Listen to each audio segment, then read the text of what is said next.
게리 체프먼이라고 하는 사람이 있습니다. 이 사람이 상담학자고 또 가정사역자인데, 이 사람이 쓴 사랑의 부부 코칭이라고 하는 책에 나오는 이야기예요.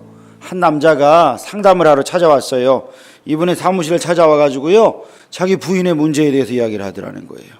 집안 정리를 못합니다. 자기가 그래서 이렇게 해라 저렇게 해라 해도 말을 안 듣는데, 두 번째, 돈 관리가 안 된대. 돈을 갖다 주는데 관리가 안 된대. 세 번째, 부부 관계에도 무관심하더래.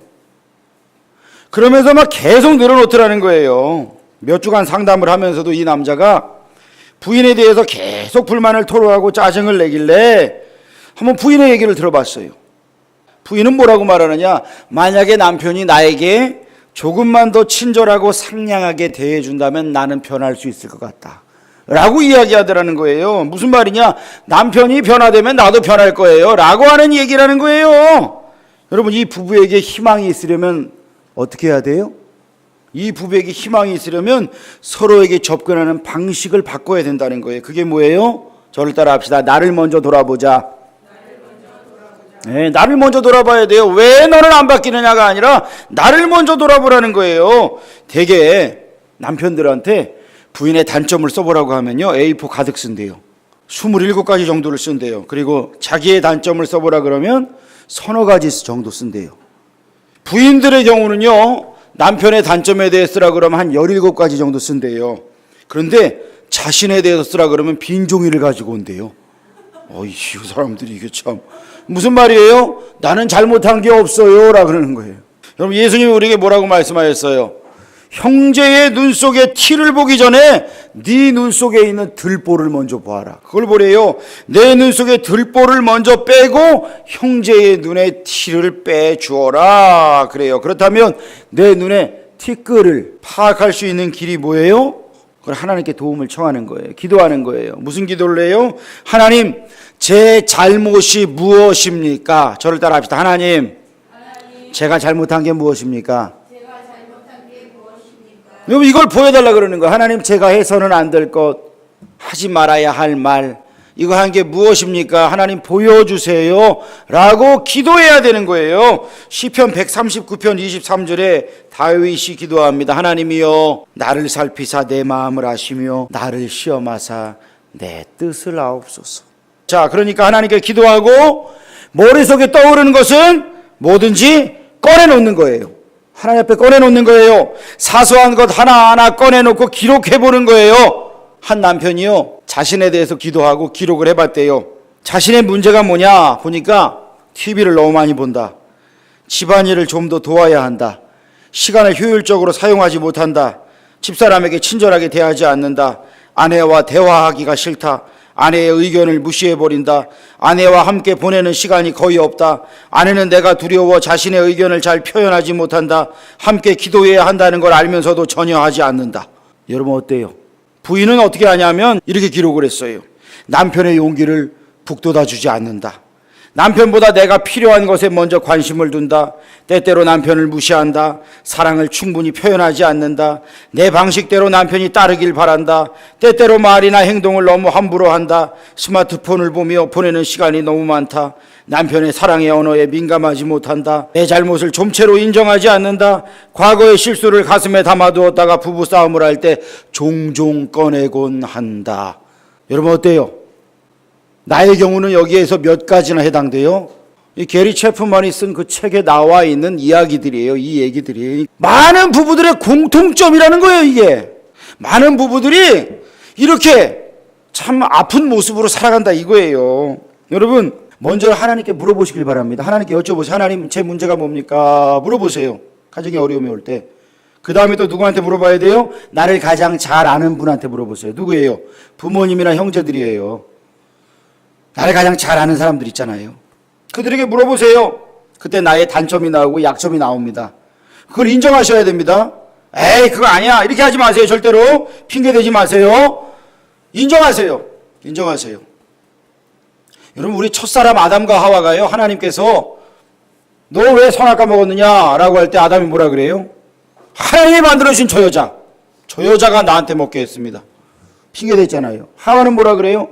뱀이 시켰어요. 뱀이 유혹했어요. 그러잖아요. 그러니까 핑계는요, 우리 초기 인류부터, 사람부터, 첫사람부터 시작해가지고 우리 모두의 그냥 자리 잡고 있는 본성이에요. 그래서 내가 약점이 지적되고 죄가 지적되면 뭐라고 말하냐면, 아니 그거는요 핑계대는 거예요. 회피하려 드는 거예요. 그런데 안 돼요. 인정하려 들지 않는 것 안 돼요. 그래서 우리는 어떻게 해야 돼요? 하나님 앞에서 하나님이 나에게 깨닫게 하시는 것 내가 어떻게 해요? 인정해야 돼요. 저를 따라합시다. 나의 허물을 인정하자. 나의 허물을 인정해야 돼요. 내 허물이 이겁니다. 인정해야 돼요. 애들한테 이건 누가 했니? 우리 도서관을 예로 들면요, 도서관에 애들이 책을 보고 장난감을 갖고 놀았죠. 정리해라 그럼 정리 안 하고 있다가 이거 누가 했니? 그럼 아무도 안 했대. 이게 핑계대는 거예요. 회피하려 드는 거예요. 여러분 인정해야 되는 거예요. 인정은 뭔지 아세요? 인정은 솔직한 고백을 이야기하는 겁니다. 인정합니다. 고백합니다. 이거예요. 이게 안 돼 있으면 회복으로 가는 길에서요 시작이 안 되는 거예요. 여러분 인정하는 것에서 하나님께 묻고 깨닫게 하시면 인정하는 것에서부터 회복이 시작됩니다. 할렐루야. 여러분 인정해야 돼요. 맞습니다. 죄송합니다. 제가 실수했습니다. 제가 연약했습니다. 제가 잘못했습니다. 인정하는 거예요. 아이들도요 잘못했어요 하면요 부모님이 때리려고 그러다가도요 잘못했으면 좀 덜 때려요. 근데 죽어도 잘했다 그러면 더 맞아요. 근데 잘못했다 그러면 5대 맞을 것도 한 대 맞고 끝나요. 제가 옛날에 보니까 권사님 딸 둘이가 있는데 그러더라고. 언니는요 절대로 잘못했다는 얘기 안 해가지고요 뒤지게 맞아요 그러더라고. 근데 자기는 바로 잘못했다 그러는데 그래서 자기는 잘 안 맞았대. 근데 여러분 하나님께서 깨닫게 하시는 것 인정하는 거예요. 인정하는 거예요. 제가 신학생 시절에 한 기도원에 청소년 수련회 한다고 간 적이 있어요. 그때 강사가 누구였느냐? 지금은 별세하신 믿음의 집 교회라고 그 교회를 담임하셨던 전가와 목사님이신데 이분이 노래를 만들었대요. 제목이 뭐냐? 미안실감. 미안해요, 안녕하세요, 신뢰해요, 감사해요. 이게 제목이에요. 사람들이 이런 말을 너무 안 한다 이거예요. 주님 우리에게 주신 아름다운 인사로 한 민족을 살리라 하시네 이러면서 미안해요, 안녕하세요, 신뢰해요, 감사해요 이런 노래였어요. 얼마나 웃으면서 불렀는지 몰라. 미안해요, 안녕하세요, 신뢰해요, 감사해요. 그런데요 그때는 참 웃겼는데요 지금 생각해보니까 이게 맞아요. 미안해요, 잘해요, 안 해요? 안 하잖아요. 내가 안 했어요 그러잖아요. 뭐 그런 걸 갖고 그러냐 그러잖아요. 그렇죠? 아니 제가 저번에 접촉사고 일으킬 뻔한 그 택배기사가 욕하면서 저한테 미안하다고 이 XX야 그러면 저한테 욕을 하더라고. 이거 미안하다는 게 아니잖아요. 여러분 이런 사람이 널려 있어요. 마음에 뭐가 있어요. 내가 왜 너한테 미안해 해야 되는데 라는 마음. 안녕하세요 인사 여러분 제가요 여기 왔다 갔다 하는데 탁구장 화장하고 인사를 했는데 어느 날부터 젊은 애 계속 보이더라고. 아 제가 코치인가 보다. 근데 나이가 해봤자 한 뭐 20대예요 20대. 젊은 친구잖아요. 근데 복도에서 마주치는데 한 번도 인사를 안 하더라고. 그러다가 어느 날 제가 보니까 안 되겠어. 제가 인사를 했어요. 안녕하세요 크게 했어요. 좀 당황하더라고요. 제가 근데 계속 인사를 했어요. 볼 때마다 안녕하세요 했더니 이제 자기가 먼저 보고 인사를 하고 엊그저께는 웃으면서 미소를 띠더라고요. 신뢰합니다. 여러분 합니까? 감사합니다 합니까? 우리 복음 먹방에 온 애들이요 감사를 잘 모르더라고. 간식을 주면 의뢰이 간식을 줘야 되는 걸로 알고 왜 이거 뭐는 없냐고 주면은 그거에 감사합니다 하는 애가 별로 없고 다른 거 더 없냐고 주스 왜 이거냐고 저 이거 싫다고. 그 시간은요 얘네들이 배고픈 시간이라 금요일 날 오는 애들이 꼭 정해져 있어. 우리 교회는 이제 간식도 주고 복음도 나누고 그러는데 감사합니다 이걸 모르면요 감사합니다를 모르면 주장을 해요. 보니까 주장을 해. 더한 거 달라 이거예요. 나 이거 싫은데 이러면서. 여러분 이게 어떤 모습이에요? 불쌍한 모습이잖아요. 그렇죠? 나에게 은혜를 하나님이 주시는데 내가 그거에 대해서 깨닫지 못하고 미안 실감. 여러분 이거 제가 오죽 했으면 주일학교에서 하나님이 기뻐하신 아름다운 4가지 말 안녕하세요, 미안합니다, 감사합니다, 제가 할게요. 제가 이거 일부러 틀었어요. 일부러 몇 번을 틀었어요. 애들이 유치해 이러는데 유치한 게 아니라 지들이 안 하니까 제가 튼 거예요. 가르치려고. 여러분 주장은 많이 하는데 겸손한 게 없어지는 거예요. 이 세상이 자꾸 그래요. 여러분 가정에서도 교회에서도 표현하시길 바랍니다. 표현해야 돼요. 입으로 표현해야 돼요. 공산주의 국가에서는 절대로 미안하다고 안 하잖아요. 공산주의 국가에서는 미안합니다 안 합니다. 감사합니다도 안 합니다. 미국 가면 어때요? sorry, thank you. 우리가 제일 많이 하는 영어. sorry, thank you가요. 그냥 나오는 거예요. 근데 왜 우리가 미안하다는 말을 안 하느냐 생각해 보니까 접촉사고 나서 여러분 미안합니다, 죄송합니다 먼저 하면 그건 뭐예요? 저 사람이 인정했다 이거예요. 저 사람이 인정했다 이거예요. 그러니까 인간 관계에서도 그러는 거예요. 내가 미안하다고 얘기하면 내가 저 사람한테 저 사람 감정 계좌에 내가 빚진다 생각하는 거예요. 여러분 이게 부부간에 만약에 그런다면 어때요? 플러스 마이너스 해가지고 감정 계좌를 계속 쌓아가고 빚을 지어가고 빚을 막 만들어가고 이런다면 문제가 심각해지는 거예요. 삭막해지는 거예요. 북한이 사람 살 때예요? 가서 살 수 있겠어요? 못 살잖아요. 왜요? 인간미가 없는 거예요. 여러분 우리가 그렇게 살면 안 되잖아요. 그래서요 계산하면 안 돼요. 감정 계좌에 계산하면 안 돼요. 제가요 이게 뭐 공문 같은 거 이렇게 보내고 또 받고 하면서 이제 지방에다가 이제 전화하고 그러면 권사님한테 아이 권사님 뭐 하나 빠졌어요. 아이 죄송해요 권사님 이러면 그 권사님 그러셔요. 아이 목사님 죄송할 거 하나도 없습니다. 그래. 그 저도 진짜 막 한 뭐 이만큼 미안해서 그런 게 아니라 사실은 뭐 별거 큰 거 아니거든요. 그런데 이제 조금 번거롭게 되니까 아이 권사님 죄송해요. 제가 그거 실수했네요. 이야기하면 어때요? 제가 그 먼저 말씀드리면 제가 뭐 그 권사님한테 맨날 빚지고 살아요? 아니요. 권사님도 또 그러는 거 아니에요. 목사님 전혀 죄송할 거 아니에요. 그러는 거예요. 서로 이렇게요 이야기를 주고받는 거예요. 죄송합니다 그럼 알기는 안 해? 이거 아니잖아요. 여러분 나에게 문제가 있을 때요 하나님 앞에서 인정하는 겁니다. 그리고 하나님 앞에서 고백하고요 그리고 사람에게 고백하는 거예요. 이게 정말 힘들어요. 나를 받아줄지 안 받아줄지 용서해줄지 안 해줄지 몰라요. 그런데도 해야 돼요. 그럼에도 해야 돼요. 그게 참 중요해요. 그게 회복으로 가는 길이에요. 그러면서 여러분 뭘 해야 되느냐? 하나님 앞에 기도해야 되는데 어떻게 기도해야? 하나님 나는 도움이 필요합니다. 그래야 돼요. 저를 따라 하나님 나는 도움이 필요합니다. 여러분 내가 내 문제를 모두 해결할 수 있습니까? 할 수 없어요. 내 문제를 다 해결할 수 있다라고 하는 사람은 내가 하나님이라고 하는 사람이랑 똑같아요. 내가 하나님이라 그러는 거예요. 여러분 내가 하나님이 아니라는 것을 인정할 때 성숙이 이루어집니다. 여러분 하나님 아니죠? 하나님 아니잖아요. 그러니까 내가 하나님이 아니다. 이거는요 내가 다 할 수 없다 이거예요. 그러니까 하나님이 필요합니다 이거예요. 여러분 우리 한번 다 같이 읽어봅시다. 시작. 나는 과거를 바꿀 능력이 없다는 것을 인정한다. 과거를 바꿀 능력이 있어요 없어요? 없죠. 두 번째 시작. 나는 다른 사람을 통제할 능력이 없다는 것을 인정한다. 내가 시킨다고 다 돼요? 안 돼요. 세 번째 시작. 나에게는 해로운 습관과 행동을 극복할 능력이 없음을 인정한다. 왜 자꾸 반복되냐고요? 나는 능력이 부족하니까. 이 말은 무슨 말이냐 하면 그냥 그렇게 살아라? 아니요. 그 얘기가 아니에요. 이 말은 너가 하나님이 아니라고 하는 것을 인정하라는 거예요. 하나님 나는 부족합니다. 우리 찬양했잖아요. 주여 우린 연약합니다.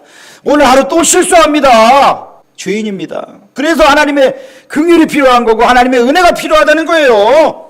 이 고백들을 드린 후에 뭘 해야 되느냐? 다 같이 한번 읽어봅시다. 시작. 나에게는 하나님이 계시고 나는 하나님께 소중한 존재이며 나를 회복시킬 능력이 하나님께만 있음을 믿습니다. 아멘. 그래요. 나는 이런 사람이라는 거예요. 내가 할 수 없어. 하나님이 하십니다. 이거예요. 그러니까 우리가요, 하나님을 인정해야 되는 거예요. 하나님을 인정하는 거예요. 하나님을 믿지 않는 사람들은요, 여러분, 과학이 점점 발달하면서 사람들은 그래요. 무지한 사람들은 이러한 과학이 발달된 시대에 무슨 하나님이 있어? 라고 이야기를 하잖아요. 근데 우주를 연구하는 사람들은요, 과학이 발달되면 될수록 우주를 더 알아가면 알수록, 아하, 이 우주는 설계자가 있구나. 라고 고백하는 거예요. 이게 진정한 과학자고요. 진정한 고백이에요. 컴퓨터가 발달하면 할수록 우연적인 확률을 계산할 산술 능력이 더욱 확장되면 될수록 아하, 이게 우연히 일어날 수가 없는 것이구나. 여러분 이걸 깨닫는 거예요.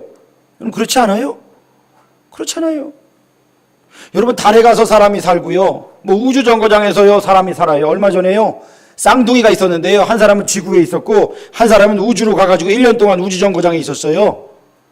근데 이 사람의 건강 수치와 지구에 있었던 사람의 건강 수치가 완전히 달라졌어요. 뭐예요? 우주에선 방사선이요. 그대로 그냥 아무리 그 옷을 입고 있어도 방사선을 맞는 거예요. 여러분 우리가 화성에 가서 살 수 있을까요? 저는 택도 없다고 생각해요. 달나라 가서 살 수 있어요? 지구나 좀 잘 지키자고. 지구나 좀 잘 지켜. 중국이 협조를 안 하잖아요. 인터스텔라 영화 보면요. 나중에 이 지구가 미세먼지 폭풍으로 사람이 살 수 없는 곳이 돼요. 그래서 막 우주로 나간다 이게 있는데 어디 가서 살 거예요, 우주 가서. 지금 우리가 있는 곳을 잘 지켜야 돼요.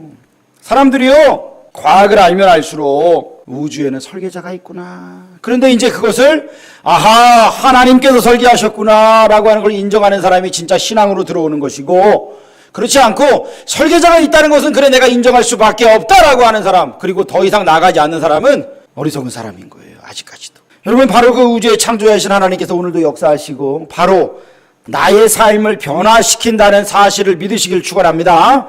내 삶을 그 하나님께서 변화시키신다, 이걸 믿는 거예요. 성경의 하나님이 진짜 하나님이세요. 네, 사람들은 내가 생각하는 하나님은 이렇게 생각해요. 그 하나님 아니에요. 하나님 말씀에 계시하신 하나님이에요. 하나님을 내 생각 상자 안에, 조그만 생각 상자 안에 넣고 가두지 마세요. 하나님은 무한하신 분이세요. 하나님은 내 습관과 상처와 내 심리적인 모든 문제까지도 다 아시는 분이시잖아요.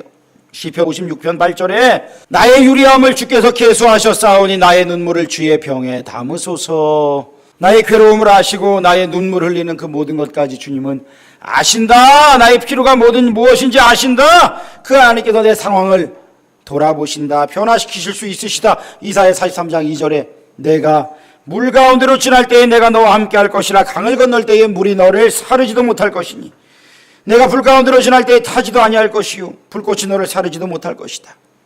여러분, 우리에게 후회되는 일, 그리고 아쉬웠던 일 한두 가지가 아니에요. 그런데 그 모든 것들 하나님이 시간을 다스리신다, 하나님이 다시 기회를 주신다, 하나님이 역사하신다, 이것을 믿는 사람, 그 사람은 하나님이 역사하시는 거예요. 히스기야가요, 죽을 병에 걸렸어요. 주님, 나를 살려주세요.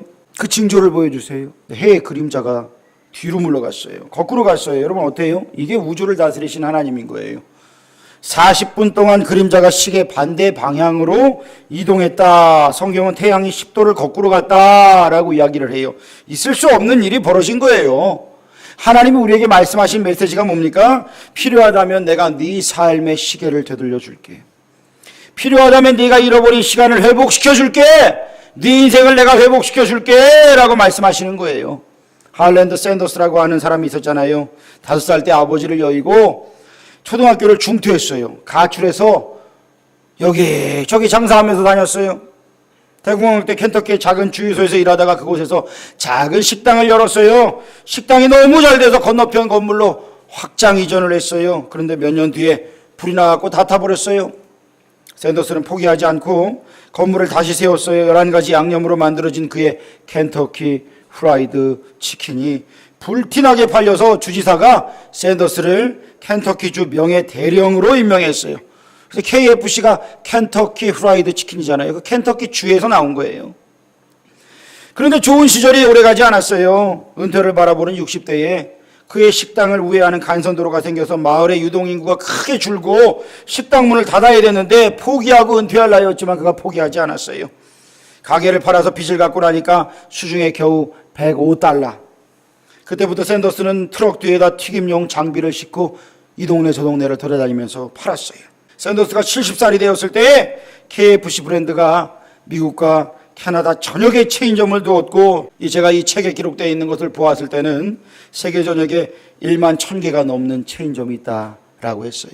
KFC 앞을 지나갈 때 생각해 보세요. 아, 하나님께서 일하셨구나. 하나님께서 일하셨구나. 여러분, 힐튼 호텔을 지나갈 때 생각하세요. 지금 그 자손들은 그냥 개차반이지만 그 힐튼이라고 하는 사람이 쫄딱 망해갖고 죽으려고 했다가 그 호텔에 있던 성경책을 읽으면서 하나님 앞에 무릎 꿇고 기도해서 다시금 일어났던 것. 모나미 153 볼펜 그 사장이 망해가지고 기도원에 도망가 있을 때 기도하며 하나님 앞에 회개하면서 주님이 주신 그 마음 가지고 그 베드로가 그물 던져서 잡았던 그 물고기를, 그 기적의 역사를 그가 정말 볼펜에 기록했던 것들. 여러분, 이걸 바라보면서 하나님은 어떤 분이시다? 나를 회복시키시는 하나님이시다라는 것을 기억하시기를 축원합니다. 그 하나님을 믿으세요. 하나님은 나를 회복시키신다. 과거에 내가 어땠다?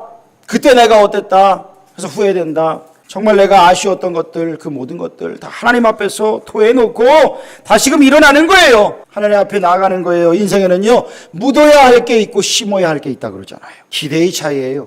여러분, 씨앗을 우리가 땅에다가 묻어요, 심어요? 심어요. 그렇죠?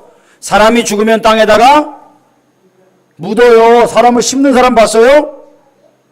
사람은 묻잖아요. 제가요, 어릴 적에요, 우리 집에 개를 많이 키웠어요. 개를 많이 키웠는데 보신탕집에도 많이 팔려갔고요. 우리 집에서 기르던 치아와가 있었는데 제가 치아와 3마리를 묻었어요. 3마리를.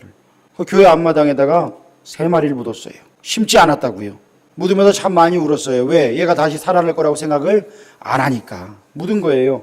여러분, 예수님께서요, 무덤에 묻히셨어요. 제자들이 예수님이 살아날 걸 알았다면 예수님을 모략을 발라가면서 붕대로 그냥 칭칭 감아갖고 미이라처럼 만들었을까요? 숨도 못 쉬도록 죽었다고 생각하니까 예수님은 죽었다. 숨이 멎었다. 끝났다. 맞아요. 끝났다고 생각했기 때문에 그렇게 한 거예요. 네, 예수님께서 뭐라 그랬어요? 내가 사흘 만에 부활하리라 말씀하셨잖아요. 사흘 만에 부활하리라. 여러분, 심어야 할 게 있어요. 시련이 닥쳤어요. 근데 하나님께서는 그 시련 가운데에 우리 안에 하나님을 믿는 그 믿음의 씨앗이 있기를 원하셔요. 여러분, 그 믿음의 씨앗, 하나님을 내가 믿는, 하나님을 인정하고 하나님을 의지하는 그 믿음의 씨앗을 내가 심고 하나님의 성령으로 생명이 불어넣어져서 그 속에서 다시금 꽃이 피고 열매가 맺으시기를 하나님은 원하십니다. 다시 말해서 우리는 고난을 뚫고 회복될 수 있습니다. 그냥 회복만 되는 게 아니라 하나님을 의지할 때, 믿음으로 살 때 전보다 더 강해지고 성숙해질 수 있는 거예요. 여러분, 우리가 고난의 터널 속으로 들어갈 때는 마치 씨앗과 같아요. 끝난 줄 알아요. 그런데 우리는 하나님의 생명 덕분에 꽃을 피울 수 있어요. 그 무거운 흙을 들어 올릴 수가 있는 거예요. 그 터널을 빠져나와서 열매를 맺을 수가 있는 거예요. 요한복음 12장 24절에 예수님께서 하늘의 밀알이 땅에 떨어져 죽지 않으면 열매를 맺을 수 없다라고 하셨어요. 씨앗은요, 땅에 떨어져서요, 발화 과정을 거칩니다. 껍데기를 찢고 나와야 새로운 생명이 탄생할 수가 있는 거예요. 만약에 씨앗이 땅속이 너무 어둡고 싫다고 안 들어가면 어떻게 해요? 나올 수가 없는 거예요. 여러분, 기억하세요. 힘든 일이 찾아왔어요. 고난이 찾아왔어요. 여러분, 그때 우리는 묻힌 게 아닙니다. 나는 하나님께서 지금 심으셨구나. 여러분, 이것을 깨닫기를 축원합니다. 하나님이 심으셨어요. 흙을 뚫고 하나님과 더불어 나와야 돼요. 나 혼자가 할 수 없어요. 믿음으로 하나님 붙들고 하나님께서 주시는 힘을 가지고 나와야 되는 거예요. 하나님께서 나를 일으키신다. 하나님께서 나를 일으키신다. 여러분, 노새 한 마리가 있었습니다. 이 노새가 깊이가 15m나 되는 우물에 빠졌습니다. 주인이 아끼는 놈이었지만 도저히 이놈을 구할 생각이 떠오르지 않더래요. 그래서 노새가 좁고 깊은 우물바닥에 꽉 끼어 있어서 주인이 이 녀석 여기서 고통받다가 죽으면 안 되니까 친구들을 불러가지고 묻어주자. 그래가지고 바깥에서 삽으로 흙을 퍼갖고 우물 속으로 던진 거예요. 묻으려고 묻는 거예요. 그런데 노새가 정신을 잃었다가 머리 위에 자꾸 흙이 떨어지니까 흙을 털어냈어요. 정신을 차렸어요. 그래서 이놈이 계속 흙을 붓고 있는데 어느덧 보니까 흙을 털고 밟고 올라오고 있더라는 거예요. 주인이 보고 깜짝 놀라서 계속 흙을 부어줬고 그 녀석이 흙을 밟고 올라와서 살아났다 이거예요. 시편 40편 2절에 말하죠. 나를 기가 막힐 웅덩이와 수렁에서 끌어올리시고 내 발을 반석 위에 두사 내 걸음을 견고하게 하셨도다. 여러분, 인생의 흙이 우리의 등을 칠 때 그냥 묻혀서는 안 됩니다. 그 흙을 떨쳐낸 다음 밟고 일어나야 되잖아요. 숯과 다이아몬드의 차이가 뭐죠? 압력이 있어요. 그런데 압력에 견디느냐 아니면 못 견디느냐의 차이예요. 여러분, 우리가 묻히는 것과 심겨지는 것의 유일한 차이가 뭐냐? 기대 수준이라는 거예요. 의인은 종려나무같이 번성한다. 잠언 24장 16절에 의인은 7번 넘어질지라도 다시 일어난다 말씀하시잖아요. 여러분, 하나님께서요 우리에게요 오늘 회복시켜 주신대요. 평강을 주신대요. 인생의 흙이 우리의 등을 칠 때 그 흙을 떨쳐내고 그 흙을 밟고 일어나는 저와 여러분 되시기를 주의 이름으로 축원합니다. 기도하겠습니다. 하나님 아버지, 우리가 삶의 문제 가운데에 하나님이 주시는 회복이 있기를 원합니다. 하나님 부흥이 있기를 원합니다. 다시금 일어나 하나님 나라와 영광을 위하여 힘있게 쓰임받기를 원합니다. 하나님 아버지, 우리의 연약함을 불쌍히 여겨주시며 하나님의 사랑과 능력으로 새롭게 일어나 하나님을 기쁘시게 하고 하나님을 영광스럽게 하는 우리의 삶이 되도록 주의 역사하여 주시옵소서. 하나님 앞에 기도하고 깨닫고 인정하고 고백하며 하나님을 의지하고 하나님께서 인도하시는 그 길을 따라가게 하여 주시옵소서. 예수님의 이름으로 기도합니다. 아멘.